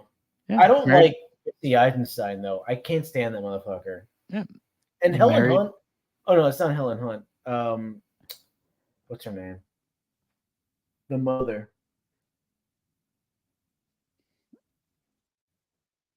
In what movie? Squid and the Whale. The Kinda mother. What's hot. her name? Is it Jennifer Jason Lee? Or is it No. Laura Linney? Is it Laura Linney? Yeah, Laura Linney. Yeah, she's good. Because his wife was Jennifer Jason Lee, and then he traded up for Greta Gerwig. And Jeff Daniels is always good. He's Yeah. just It's definitely a subsidiary though of Wes Anderson. Not as good. no, definitely. But it's different. You know, he's got like direct ties. It's not like he's just some upstart from nothing. No, he's trying not to an upstart. make No. I mean, I a liked movie. Greenberg. I liked Maybe he might be just like a puppet. You know, this could just be like Wes Anderson's, slice yeah. to Pepsi or whatever or Coke. I mean, I like Greenberg. I definitely liked Marriage Story, which is probably his most Adam successful Sandler movie. and Ben Stiller are brothers, and Dustin Hoffman's their father. I saw Step that. Brothers? I liked it, but You saw Step Brothers?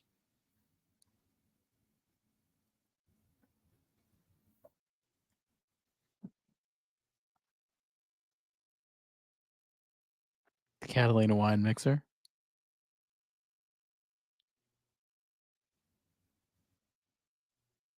Have you seen Step Brothers? You ever heard about that movie? Seen that? I actually recently just watched yesterday The Campaign. You ever see The Campaign with Ben Stiller or not? I'm sorry, not Ben Stiller. Will yeah, Ferrell we and saw that long time ago with Will Ferrell, Zach Galifianakis. That's not new for you. We've already seen that before. yeah, but I watched it again yesterday and I was like, okay, this is fucking funny. Okay, so you rewatched it. Yeah, I watched it yesterday and I was like, this is really fucking actually pretty good. Yeah, I mean, this was both Especially, of them like- kind of at their commercial peaks.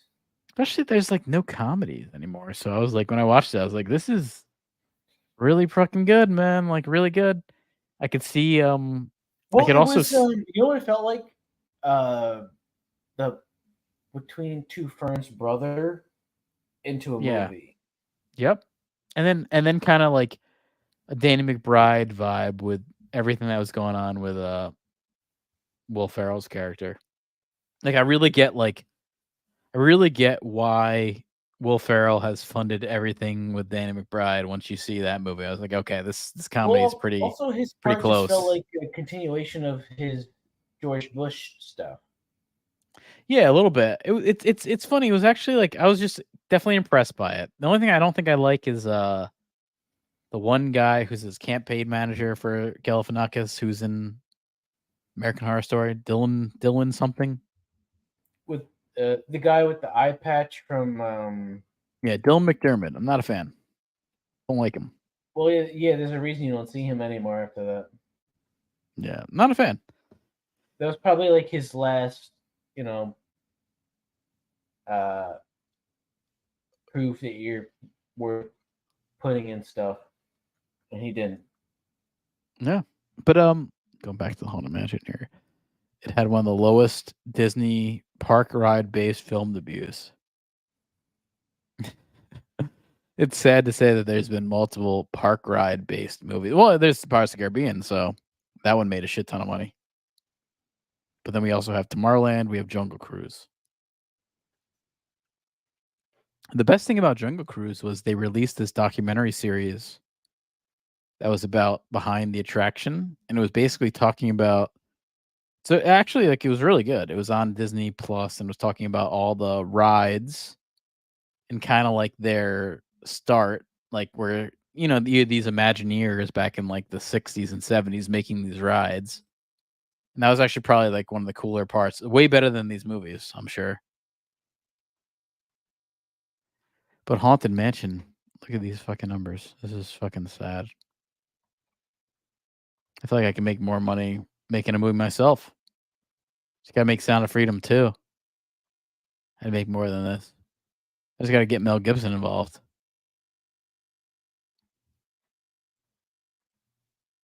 Why do people hate Mel Gibson? That's the big question, right?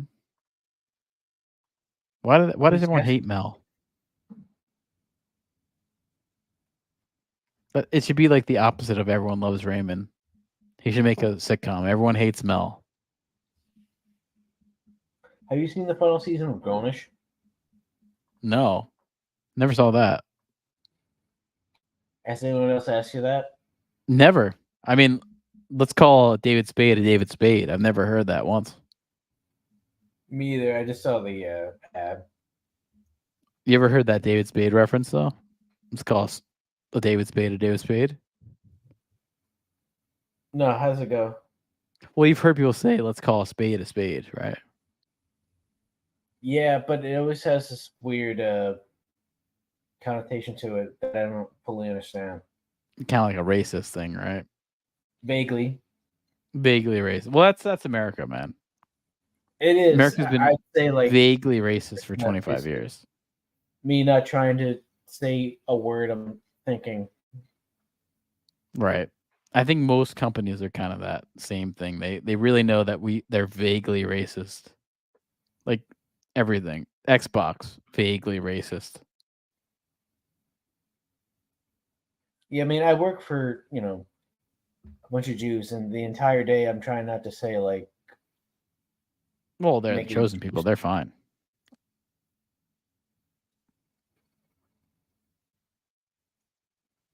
They got the Sephiroth going for them. They got all that shit. They have the kippah. Did they wear kippahs? They don't wear shit, but they just officially made somebody homeless. Do they have mezuzah over their door? Yeah, they do. They have a mezuzah during Passover? Shit. No, it's just up on the door, nailed. Oh, always on the frame. Whenever you a walk permanent in. mezuzah. Permanent. Welcome to the East Coast, right there, guys. Where you'll have permanent mezuzahs. This is either New Jersey. You're either living in New Jersey and New York if there's a mezuzah involved in the door frame. Maybe California. Yeah, I wish I converted. I really. I should have pre-converted. Do you think you'd really get anything from that, though? Do you think they'd give you a raise just because of that? I think maybe an extra 5. Well, do you think you'd be invited to a Seder, and then maybe that could get the wheels turning? Yeah, I mean, would you go to a Seder if your boss invited you to a Seder? Would you actually go? You wouldn't go. I think.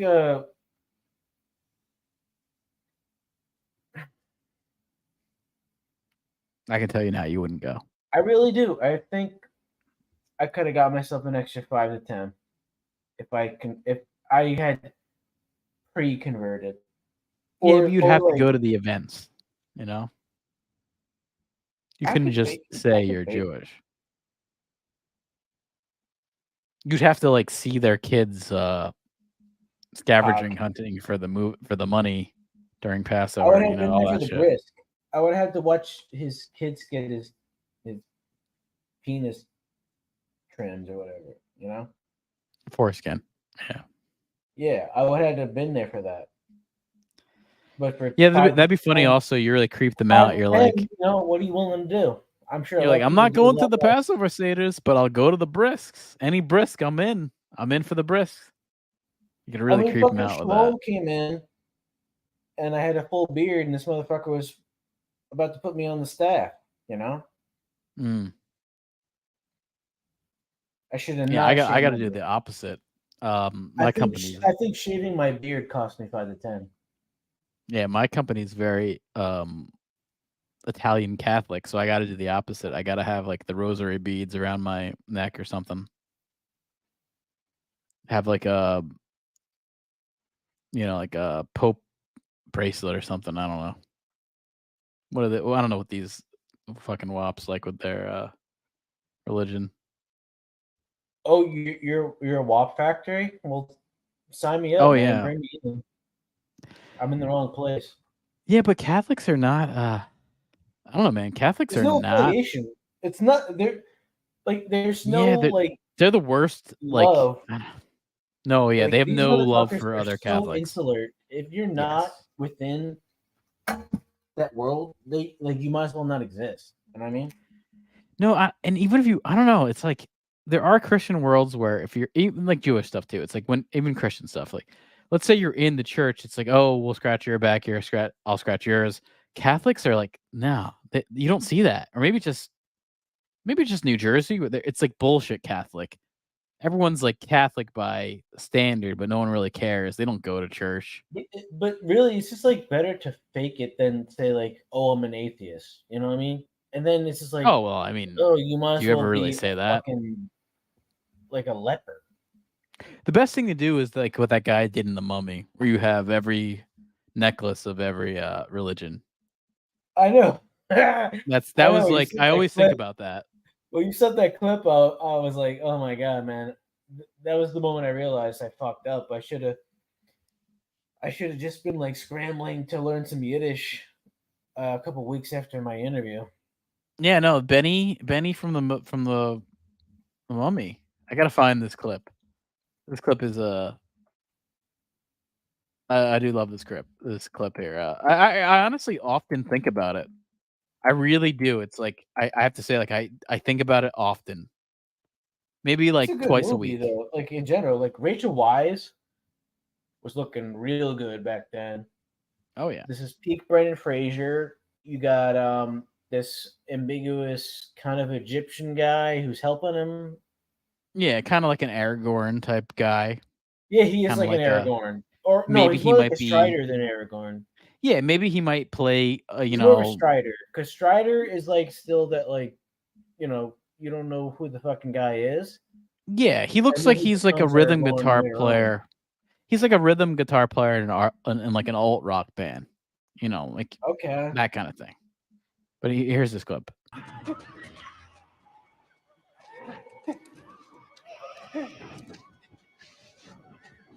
Flagged for everything here.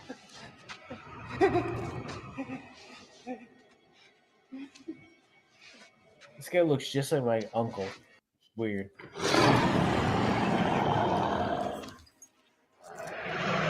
May the good Lord protect and watch over me as a shepherd watches over his flock.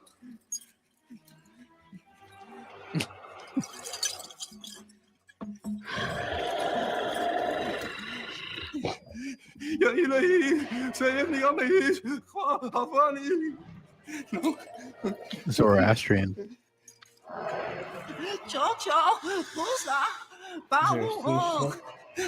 Get the Buddhism.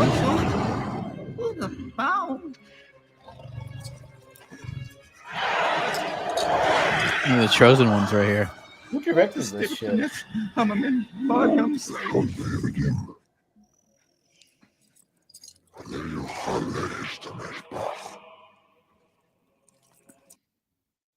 By the way, no reference to any Egyptians actually having Hebrew slaves. That seems made up by the biblical text.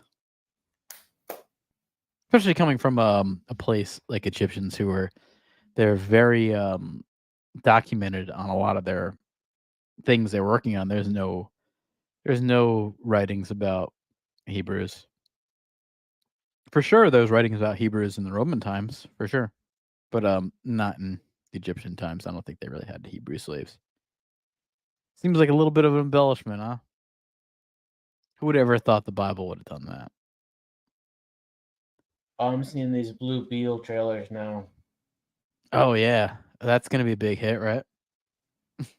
Although you know I what, didn't know he was. Is he Mexican? He's a guy from yeah, he's Spanish. He's from the Cobra Kai TV show. I don't think anyone cares about that. I think they'd probably just rather see him in Cobra Kai, but Hollywood, huh? Well, George Lopez is his father. Yeah, honestly, I saw a trailer when I saw Mission Impossible, and the only interesting parts were the family dynamic. Or it was kind of like, okay, this is kind of funny, kind of sitcom-y. Everything else just looks like a Power Rangers film from fucking 1998.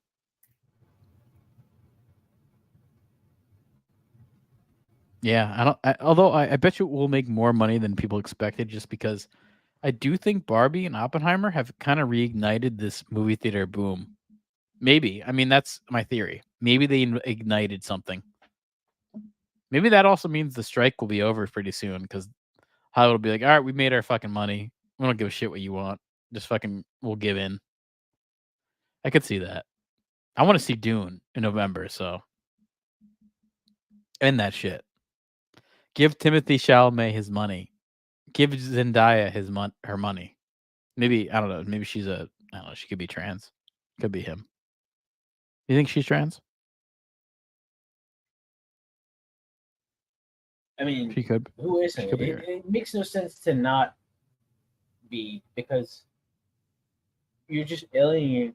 You don't want to alienate any possible market or money. Yeah, if you want to make it in today's day and age, you got to be a they them, right? You got to be a they them. Even Chalamet is probably a they them, right? And Chalamet is Wonka, and Hugh Grant is the Oompa Loompa. Also pissing off the midgets. The midgets are very angry at Hugh Grant, as well as Snow White. You pissed off those midgets, man. You don't even know what to do. That's a bad time when you piss off midgets. They're very easily accepted of everything, too. Like that's not a good thing. Disney's rolling over his grave, man. He wanted midgets in a live action remake. You know that's what he wanted.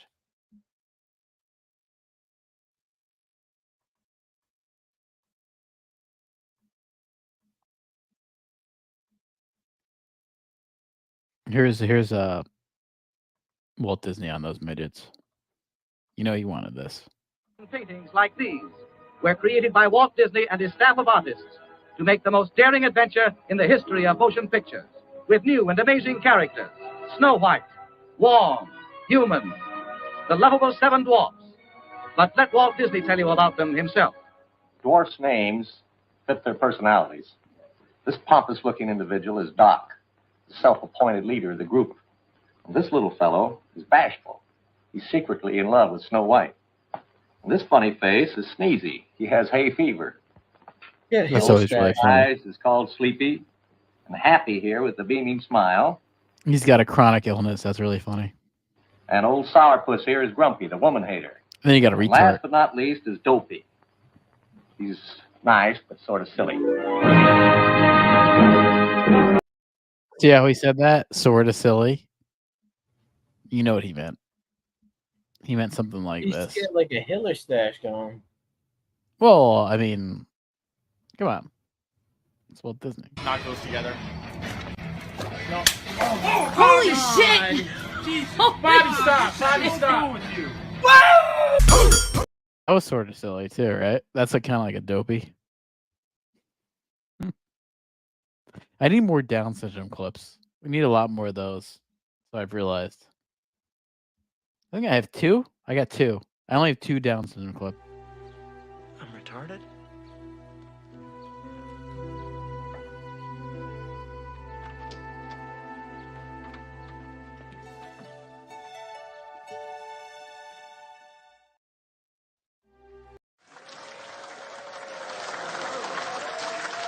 This guy's kind of like Down syndrome. You can tell he's a freak. Todd Canopy freak right there.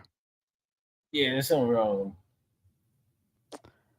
But yeah, man, that's what I got for today. We'll be back Friday. It's Wizard_Shack on Twitter.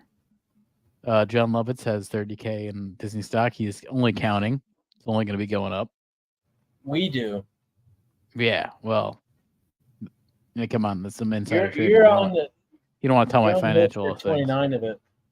Well, we'll keep that under the wraps. Under those Disney wraps, right? I think they have a Disney movie about a mummy, right? Don't they have a Disney movie about a mummy? Mummy, yeah. Isn't that like a Disney Channel movie? I think it's called Under the Wraps. Well, I'm gonna search that right there. Yeah, it's called Under Wraps. From 2020. It's from 1997. 3 curious teenagers and 1 confused mummy collaborate through some risky adventures. That's the plot. That's what we're doing with stocks. So just keep that in mind. All right, guys. I'll see you later. See you, Lovitz. Enjoy that. Enjoy that stock boom. That it's supposed to be a stock boom coming soon. Enjoy that shit. Bye.